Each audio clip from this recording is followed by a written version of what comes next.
Hey everybody, welcome into the KSL Stream Center on this Friday, June 20th. We have got some very, very hot conditions out there, and we want to get right to talking about what's happening in the state of Utah. We've got some major fires that are burning already, two that have kind of just blown up in the last couple of days. The one we want to talk about the most will be down in southern Utah, the Forsyth Fire. I'm not sure how we're going to say it here today, but we'll talk about that one burning in the Pine Valley area. But I've got Matt Johnson, who is joining us here to talk about our weather conditions, because Matt, yesterday was our hot day, but those temperatures are going to continue into the weekend, and those are dangerous fire conditions for our firefighters. Yeah, we've got hot weather today with more wind, almost a repeat performance of yesterday, though slightly cooler. I'm going to say the only silver lining for firefighters is that we'll get some cooler weather in here as we head into Saturday and Sunday. In the north, we're talking about highs in the 70s Saturday and Sunday for northern Utah. But southern Utah dropping off into the low 90s, maybe some upper 80s. That'll help firefighters a little bit, but the wind does not back off near these fires in southern Utah through the entire weekend. That's rough. Okay, you've got the heat map behind you. I'm going to put it up here. Let's talk about this heat map. So the orange, the red, that's what concerns me. When we look down in southern Utah, that 90, that's for today? Yeah, these are the current temperatures.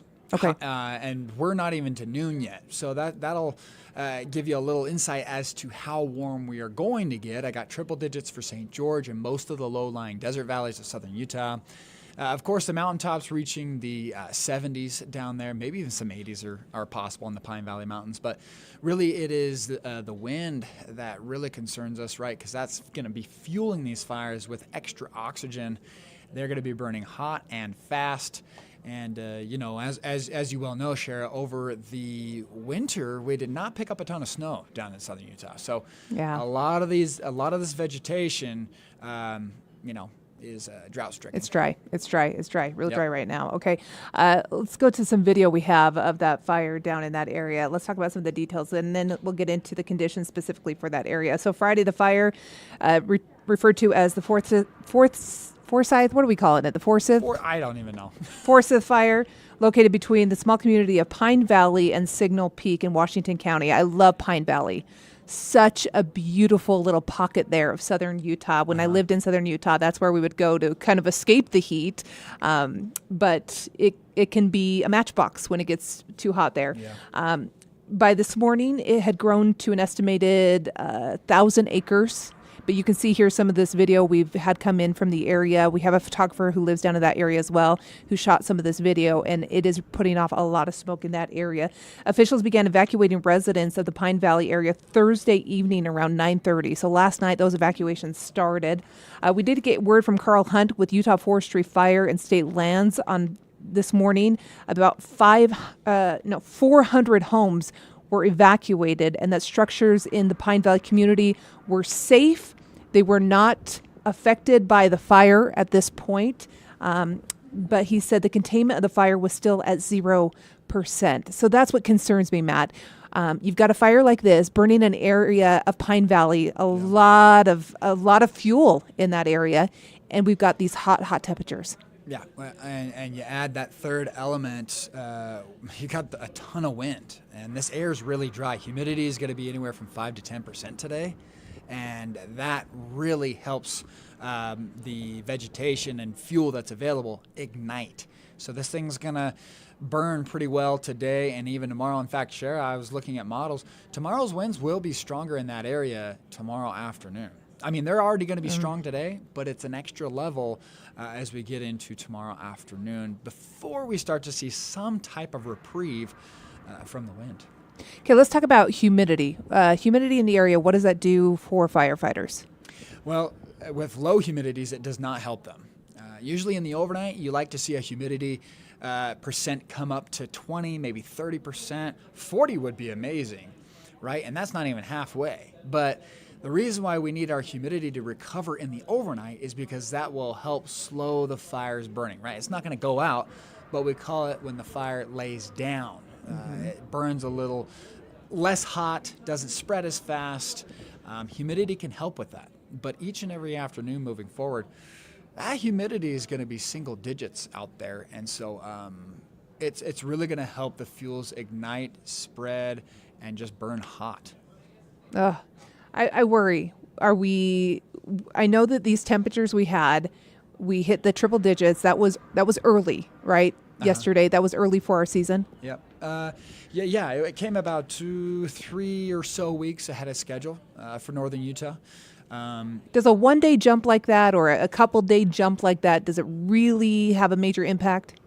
Not a huge impact, but the more heat we get, the further into summer we go, the more we're going to dry out all these fuels. They're all going to become cured, as we say. They'll be dry and ready to burn as available fuel. When your fuel's green and has a lot of moisture content, it can still ignite, right? The northern mountains moisture fuel up here in the north is doing quite well. So if a fire did start here, it could spread with the wind, but it won't burn as hot and as fast as what we're seeing in southern Utah, right? Because those fuels have already dried. To begin with, there wasn't even a ton of snow runoff, right? And so a lot of this stuff is just ready to burn in the area, especially in those mountains north of St. George. Yeah. Oh, man. I love Pine Valley, and I just feel for him. We know we do have Alex Cabrero, who is headed to the scene right now. He's going to be down there checking in with firefighters to see what those conditions are on the ground, to see where this thing is moving today. So we will have updates from him throughout our newscast over on KSL TV. So you'll definitely want to tune in. Those folks who live in the southern Utah area, if you're evacuated, he'll have the latest from firefighters on any of those evacuations. And, of course, those images that you'll want to see in terms of what is happening in the Pine Valley area. I was looking at Utah Fire info right now on their website, the 2025 season summary right now, a total of 328 fires, 243 of those human caused. Yep. Not great. We get to this point and you have to say it. We've got to be better. I mean, we are in control of these things that we can do. We can be better at the things that cause these fires. I did the early season outlook with the governor and our state fire officials, and a lot of those things that start fires, chains dragging on I-15, I-8, you know what I mean? A lot of those fires are spot fires that start on the side of the freeway, cars that are not kept, that are running on the side of the road that spark a fire, or just simple things that we're not taking care of. Campfires in the canyon, things like that. So we could do better when it comes to making sure that these fires. Now, I don't know how this fire started in southern Utah. We don't know at this point, but we do have another fire that is burning in the lower portion of our state. The France Canyon fire. Just an update for folks who are watching and thinking of that one. The France Canyon fire. The latest acreage on that one, 7,650 acres. It is 5% contained. That one has been burning for a while. The fire cause on that one, they do say on Utah Fire Info, was natural cause. So that could have been a lightning strike or something. We don't know at this point. But they do say that one was natural cause, but it's only 5%. So if we got resources on that fire, now we've got resources shifting over to this fire in Pine Valley.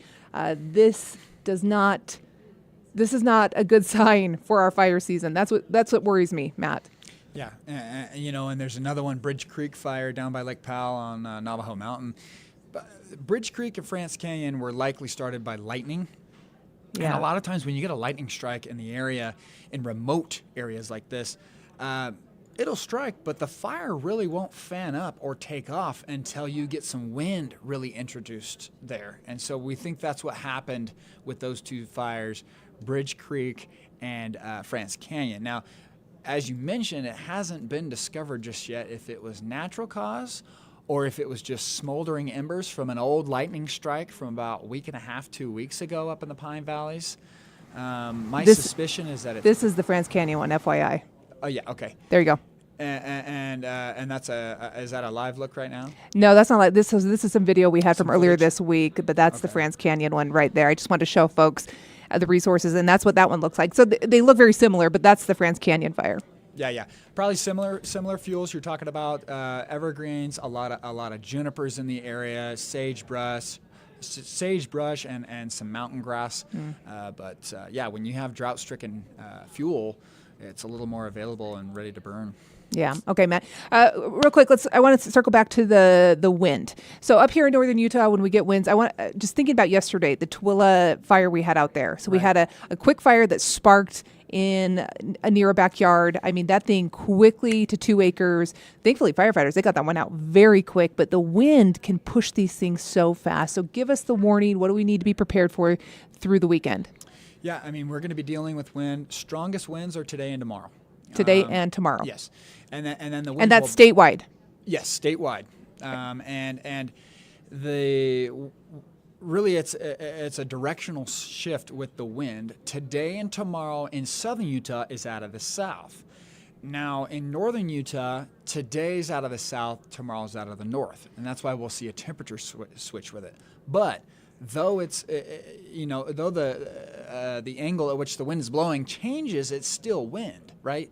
That fire danger is still going to be elevated through at least Sunday, maybe even Monday. Any kind of wind out there is extra fuel for these fires, right? It introduces extra oxygen and pushes it to new fuel, so it's constantly chewing up and just charring new acreage. And like you said, that fire in Twila yesterday, unfortunately human caused, but it spread fast. Yeah. And luckily we had some firefighters on hand in the area that responded quickly and got it out. But you start a fire remotely up on the mountaintops where you don't have a lot of resources on hand, and this is kind of what we see happen, and so we got to be careful, especially with the weekend coming up. Like you said, a lot of boaters headed out. You got to watch your chains. Don't park cars or start cars over dry grass. Anything you think that could start a spark, stay away from it. Stay away. All right, Matt Johnson, thank you for the breakdown. I know that these firefighters, they're working hard. We're early in the season, but they have already got 2 big fires here in the state of Utah that they are already working on. But this Pine Valley fire, this does concern me. We do have evacuations in that area. But again, just to let folks know, we do have Alex Cabrero, who is headed down to that scene right now. He will be there shortly. We'll have updates from him throughout the day over on KSL TV. So watch for those. He is such a dedicated reporter to be out there at the scene. He'll be there providing us the most up-to-date information on what you need to know. If you have homes, cabins, whatever you have in that area, he'll be bringing us that information. So please be careful out there this weekend. We know it's a great time to get out and recreate in our state, but it's also a very, very delicate time in our state because this is what can happen so quickly. Fires can take off and they can just explode. And so, Matt, appreciate the insight. We'll, of course, keep folks updated on KSLTV.com. We've got an updated article right now. I do know that we are creating a landing page for all of the fires here in the state of Utah. We do that each season on KSLTV.com. So if you've got a fire in your area, we will be continually updating those pages and that information. So it is a one-stop shop for you if you need that information. So, all right, everybody, thanks so much. We'll see you over on KSL 5 News at noon. Have a good one.